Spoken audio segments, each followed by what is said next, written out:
જય શ્રીમન નારાયણ. રામાનુજદાસ શ્રીમાન ગટ્ટુ વેણુગોપાલ સ્વામી દ્વારા વર્ણન કરેલ શ્રીમદ ભગવદ્ ગીતાનું ગુજરાતી ભાષાંતર હું આપને કહી રહી છું. અધ્યાય 11 વિશ્વરૂપ સંદર્શન યોગ. શ્લોક 23. રૂપમ મહત્તે બહુવક્ત્રનેત્રમ મહાબાહો બહુ બાહુરુપાદમ બહુદરમ બહુદંષ્ટ્રાકરાલમ દૃષ્ટ્વા લોકાઃ પ્રવ્યધિતાઃ તથાહમ. ઓમ. ગીતાચાર્ય શ્રી કૃષ્ણ પરમાત્મા અર્જુન સાથે આપણને બધાને વિશ્વરૂપ સંદર્શન યોગ શીખવી રહ્યા છે. અર્જુન શ્રી કૃષ્ણને પ્રાર્થના કરે છે, હે શ્રી કૃષ્ણ, તમારા ભવ્ય વિશ્વરૂપમાં અસંખ્ય મુખ છે, અસંખ્ય આંખો છે. તમારા વિશ્વરૂપમાં અસંખ્ય ભુજાઓ, અસંખ્ય પગ અને પેટ છે. હે શ્રી કૃષ્ણ, તમારા વિશ્વરૂપમાં ઘણા ભયાનક દાંત છે. હે શ્રી કૃષ્ણ, તમારા આવા ભયંકર અને મહાન વિશ્વરૂપને જોઈને બધા ગ્રહો અને અન્ય સર્વે ભયથી કંપી રહ્યા છે. હે શ્રી કૃષ્ણ, હું પણ ભયભીત છું. આ પ્રમાણે અર્જુન પોતાનો ભય વ્યક્ત કરી રહ્યો છે. ચાલો આપણે અનુભવીએ કે સમગ્ર બ્રહ્માંડ શ્રી કૃષ્ણ પરમાત્માનું શરીર છે અને આ બ્રહ્માંડના કોઈ પણ અસ્તિત્વને ક્ષતિ ન પહોંચાડવાનો પ્રયત્ન કરીએ.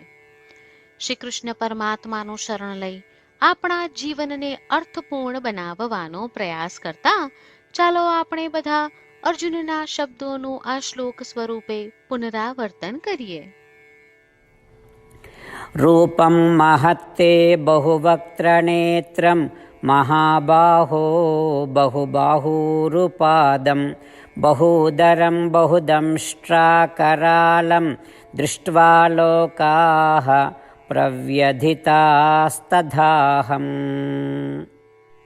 શ્રી કૃષ્ણ પરમાત્માએ આખી ભગવદ્ ગીતાનો સાર અધ્યાય 18ના શ્લોક 65 થી 70માં 8 ઉપદેશ દ્વારા કહ્યો છે. શ્રી કૃષ્ણ કહે છે, જે મારા આ 8 ઉપદેશ અનુસરે છે તે મને પ્રિય છે. એ સર્વે ભક્તોનું હું બધી જ રીતે રક્ષણ કરીશ.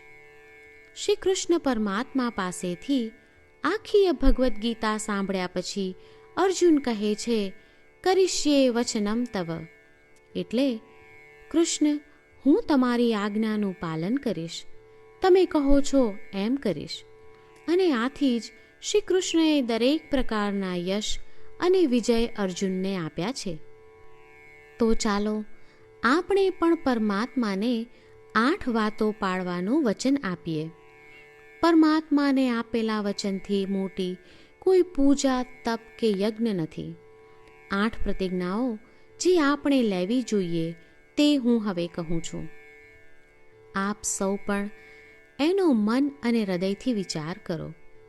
આ રીતે શ્રી કૃષ્ણને વચન આપતી વખતે આપણે સૌ શ્રી કૃષ્ણની હસતી મુખમુદ્રાનો મનમાં વિચાર કરીએ અને પરમ આનંદનો અનુભવ કરીએ. જય શ્રીમન નારાયણ. આપણા 8 વચનો આ પ્રમાણે છે. આપણું પહેલું વચન, હે શ્રીમન નારાયણ, તમારા ઉપદેશ પ્રમાણે હું હંમેશા તમારું ધ્યાન અને ચિંતન કરીશ. આપણું બીજું વચન, હે શ્રીમન નારાયણ, તમે કહ્યું છે તેમ હું સદાય તમારી ભક્ત રહીશ. આપણું ત્રીજું વચન, હે શ્રીમન નારાયણ, હું મારા કર્મો તમને સંતોષ થાય તેમ અને તમારી સેવા માટે કરીશ. આપણું ચોથું વચન, હે શ્રીમન્નારાયણ, તમે અનુસરવા કહ્યું છે તેમ મને પૂર્ણ શ્રદ્ધા છે કે હું તમારી છું. હું સદાય મારા હાથ જોડી તમને નમસ્કાર કરીશ, તમારી ભક્તિ કરીશ. આપણું 5મું વચન. હે શ્રીમન્નારાયણ, હું તમારા શબ્દો યાદ કરું છું. મામેકમ શરણમ વ્રજ. તમે તમારી શરણમાં આવવા કહ્યું છે. શ્રીમન્નારાયણ, હું માત્ર તમારા જ શરણમાં છું. આપણું 6થું વચન. હે શ્રીમન્નારાયણ, આપે કહ્યું છે મા શુચ.